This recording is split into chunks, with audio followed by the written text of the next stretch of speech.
নমস্কার। আজকের গল্প নীরব স্যালিউট। কলমে সন্দীপ, কণ্ঠে পূজা। রাতটা খুবই শান্ত, অথচ এই শান্তির জন্যই আমি এখানে। তাপমাত্রা -3 ডিগ্রি, বরফে হাঁটু ডুবে আছে। পা দুটো আর নিজের মনে হয় না, তবু নড়া যাবে না। হাতে AK-47।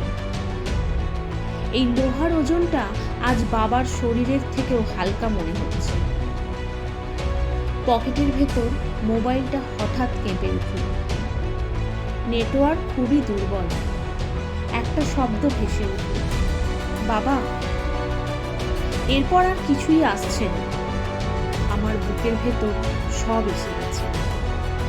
বাবা অনেকদিন ধরেই অসুস্থ। চলে আসার দিন বলেছিল, এইবার আর যাস না বাবা। আমি হেসে বলেছিলাম, দেশ তো আর কাউকে ছুটি দেয় না বাবা।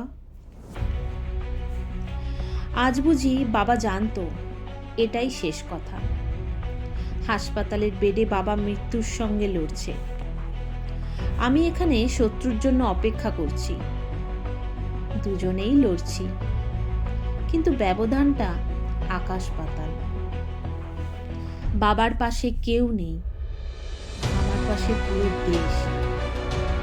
রাতের ঠান্ডা আরো বাড়ে, আঙুল জমে আসে। ট্রিগারে চাপ পড়ে যায় কিনা বারবার দেখি। হঠাৎ মনে পড়ে, ছোটবেলায় বাবা আমার হাত ধরে হাঁটতে শিখিয়েছিল। আজ আমি দাঁড়িয়ে আছি, কিন্তু বাবার হাত ধরতে পারছি না। আর একটা মেসেজ আছে, ডাক্তার বলেছে আর সময় নেই।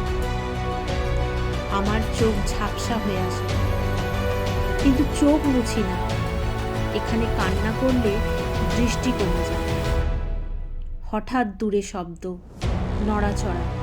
সতর্ক হয়ে দাঁড়াই। এই সীমান্তে কেউ জানে না এই মুহূর্তে আমার বাবা মারা যাচ্ছে। ভোরের আলো ফোটে, বরফে লালচে আভা।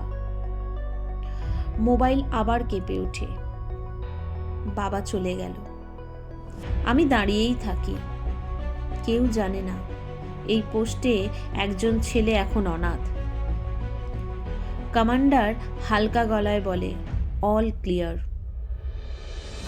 আমি স্যালিউট করি, কারণ বাবার মুখ শেষবার দেখার অধিকার আমি হারিয়েছি, যাতে দেশ কোনোদিন তার মুখ লুকাতে না বাধ্য হয়।